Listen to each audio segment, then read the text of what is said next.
Os idosos estão cada vez mais independentes financeiramente. É o que aponta a pesquisa realizada pelo Serviço de Proteção ao Crédito, SPC Brasil. Mas apesar da autonomia que vem sendo conquistada pela terceira idade, muitos acabam se endividando por não saberem gastar ou são vítimas da violência financeira praticada por bancos ou por parentes e pessoas próximas. No Rio em Foco de hoje, vamos falar sobre a importância da educação financeira na terceira idade e de que forma o Estado atua para combater fraudes contra os idosos. Vem com a gente!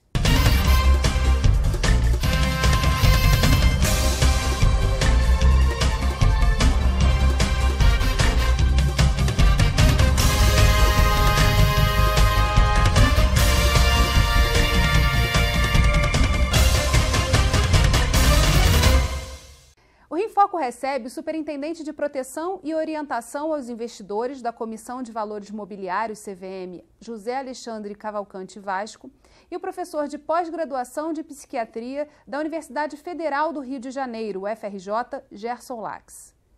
De acordo com o levantamento feito pelo SPC, com 632 consumidores acima dos 60 anos em 27 capitais brasileiras, 41% afirmam gastar mais com o que desejam do que com as necessidades básicas de casa.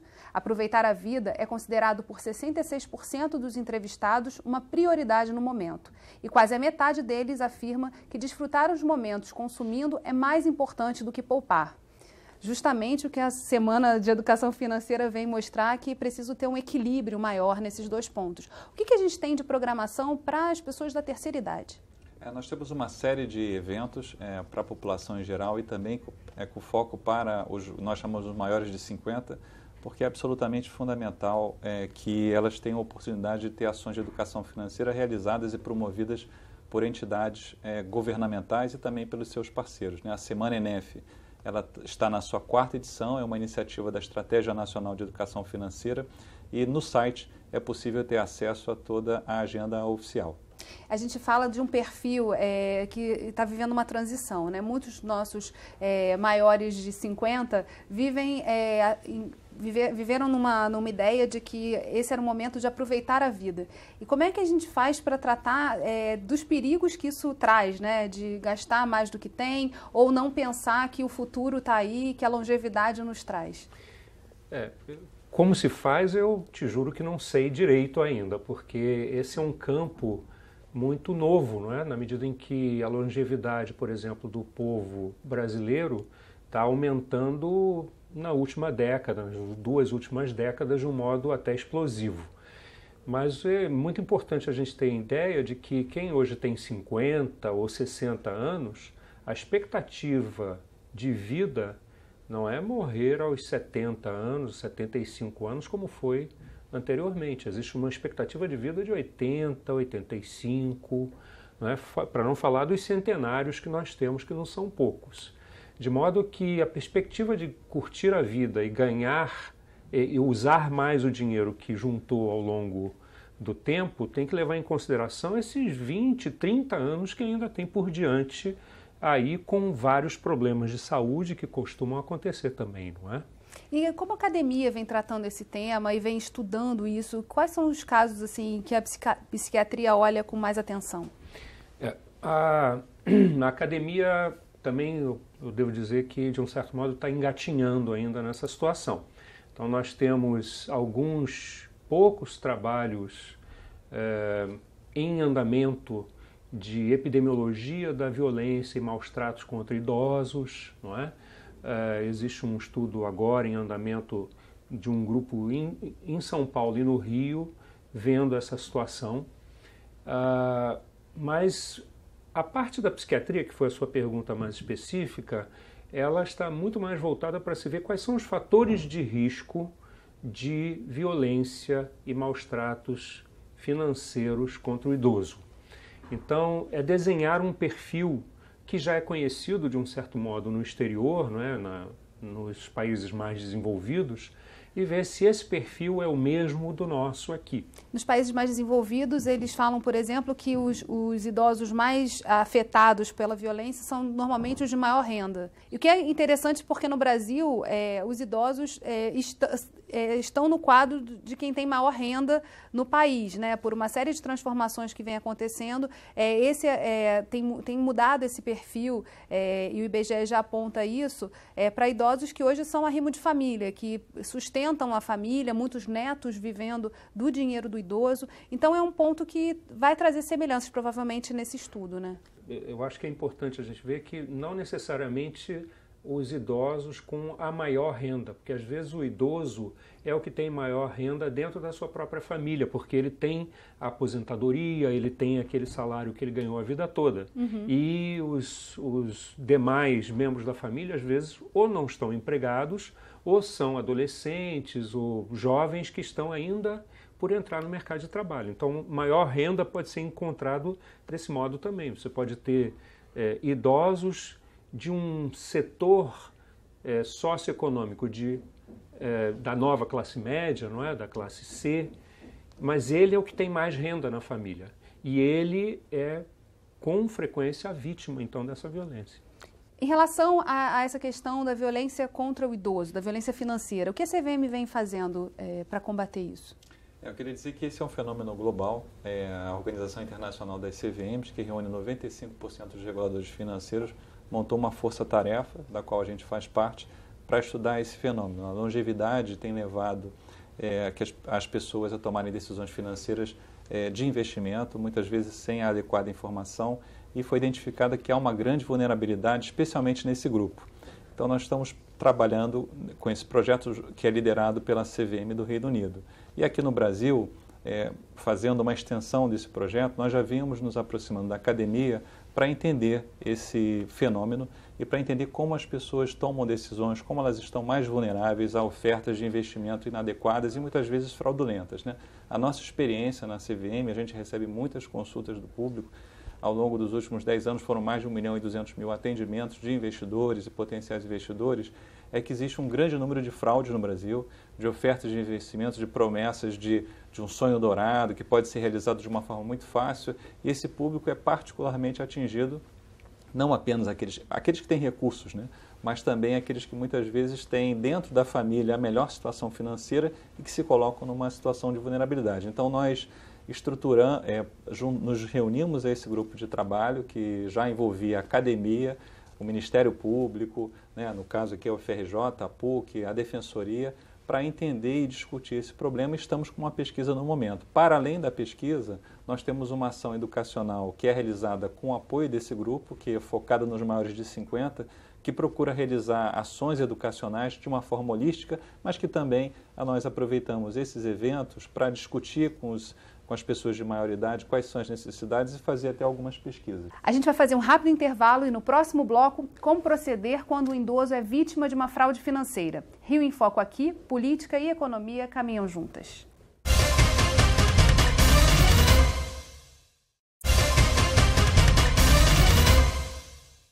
Voltamos com José Vasco e Gerson Lax. Quando o idoso sofre algum tipo de violência financeira, é direito dele recorrer ao Ministério Público para procurar ajuda.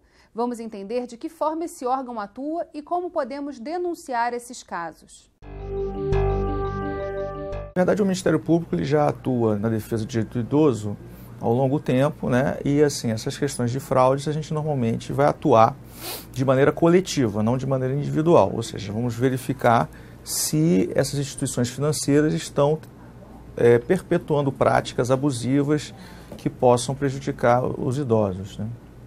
E aí a gente busca a solução de uma maneira global, evitando essas práticas que muitas vezes estão envolvidas com facilitação de crédito, oferecimento de produtos que, na verdade, não estão do interesse do idoso, né? Como plano de previdência para idosos com idade avançada, essas coisas que são práticas abusivas que o Ministério Público normalmente se instaura investigações para tentar repelir.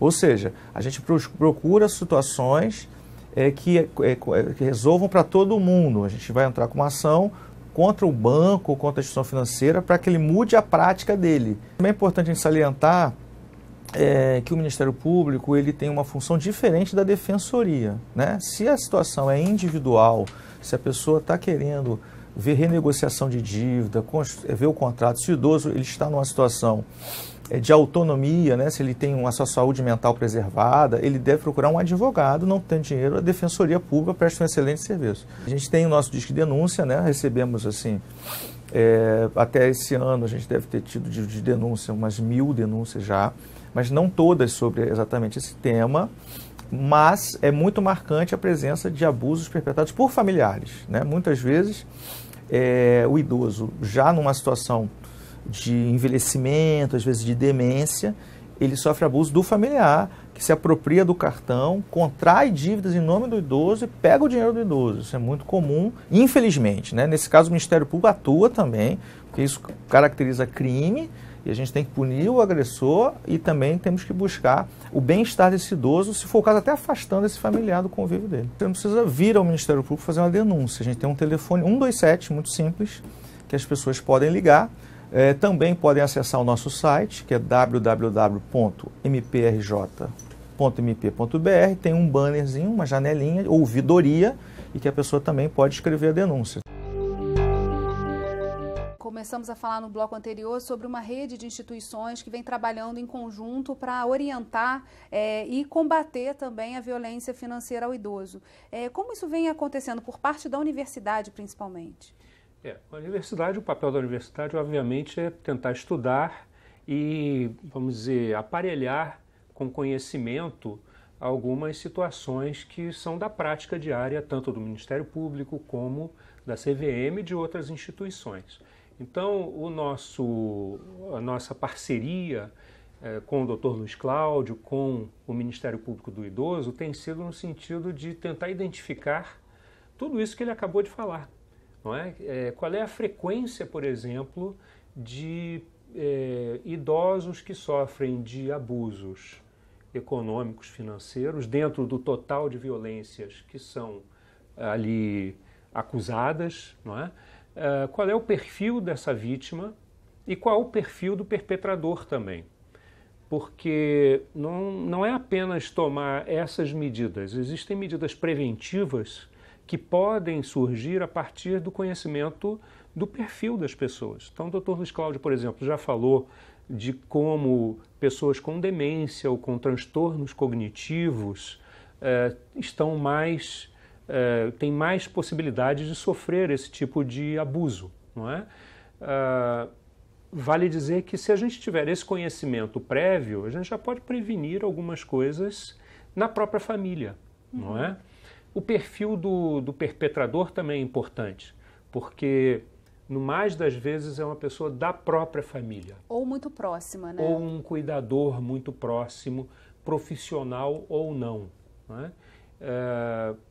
Toda uma ideia de um abuso também sentimental do idoso, porque às vezes ele não é apenas roubado, ele é seduzido a dar o dinheiro, não é?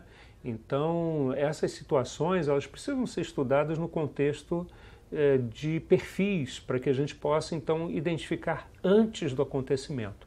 E é isso que a gente tem feito. Prevenção, né? Dar um perfil para se pensar em prevenção. Uma segunda parte desses estudos é exatamente a intervenção. Pode ser que a gente consiga desenhar, e é esse o objetivo, desenhar modelos de intervenção gerais, não individuais, mas gerais, e depois ver o quanto houve de diminuição desse tipo de problema ou não.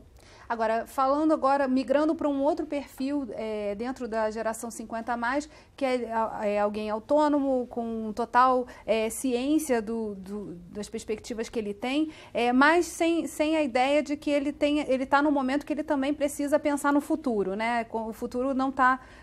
o futuro está acontecendo para todo mundo. Então, como acontece a orientação para esse público, né, em relação aos investimentos, o que precisa ser feito, quais são os cuidados e como ele também se previne de, num futuro mais amplo, né, maior, ele não passar por dificuldades financeiras?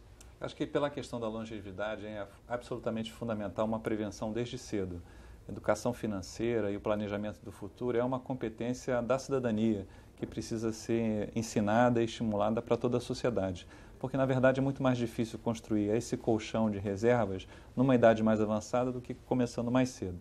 Agora, para aqueles que já chegaram lá ou estão chegando próximos, essa realidade inafastável, que é positiva, ela precisa ser endereçada com uma escolha adequada de investimentos. E investimentos porque as pessoas normalmente já não terão mais o mesmo horizonte para eventualmente suportar uma perda por uma variação mais brusca de mercado. Então, quanto mais jovem o investidor, mais ele pode tomar risco porque ele tem mais tempo para recuperar um eventual movimento desfavorável do mercado.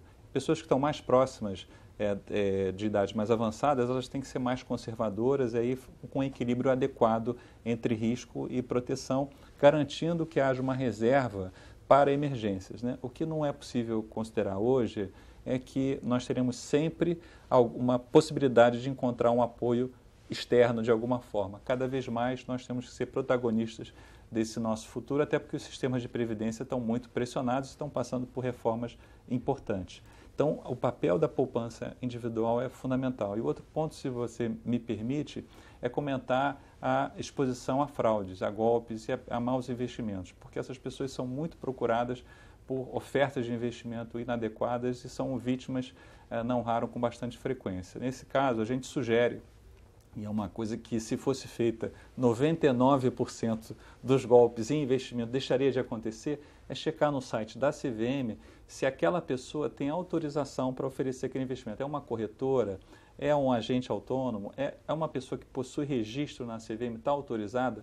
Essa checagem, que é muito fácil de ser feita online, ela pode claramente indicar se é um golpe, enfim, porque sendo uma instituição regulada pela CVM, registrada, pode ser até um investimento que não seja talvez o mais adequado, mas não se trata de golpe.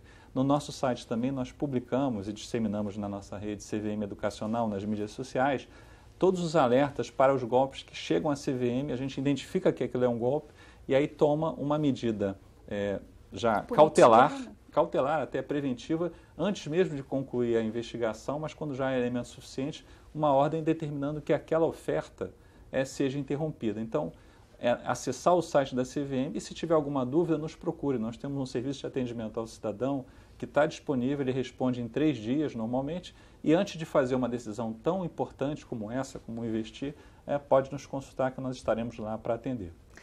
Informação não falta e a gente ainda tem um próximo bloco. Não sai daí. Rio em Foco aqui, política e economia caminham juntas.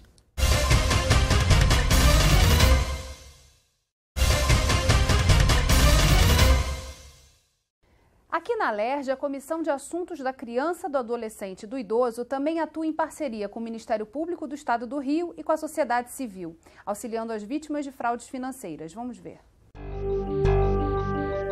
Nós recebemos muitos casos, muitas denúncias de idosos, é uma comissão que tenta, no máximo, dar um amparo e orientação ao idoso. E essa questão de danos que são causados ao idoso na questão financeira são muito constantes, né?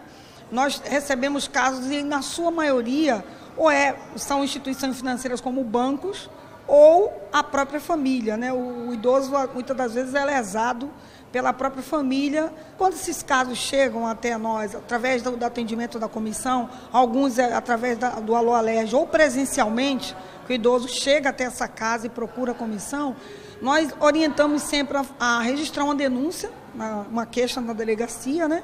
Mas ali mesmo, no momento, nós já criamos um relatório com os dados, as informações trazidas por esse idoso, para que ela possa encaminhar também para a delegacia. E também a gente já faz, no mesmo instante, um encaminhamento desse ofício também para o Ministério Público, para que tome ciência do que está acontecendo, né? Porque sem os números, sem estatística levantada e de fato oficializada, fica até difícil a construção de políticas públicas sem fundamentação. E agora nós já temos no Estado uma lei sancionada, a Lei 7558, que visa construir uma estatística de levantamento de violência contra a pessoa idosa. Que a gente fala que é muito importante, né? Para a política pública se estabelecer, precisa de informação, precisa saber o que está acontecendo e como isso como isso é recorrente, o quanto isso é recorrente. Essas denúncias, quando você chega ao disque denúncia, essa é uma estatística muito, vamos dizer assim, inicial, não é? Porque ela se trata de uma denúncia que a gente não sabe qual é o percurso, se ela é verdadeira ou não, de que tipo ela é. Então, só se basear numa pesquisa de disque denúncia é pouco.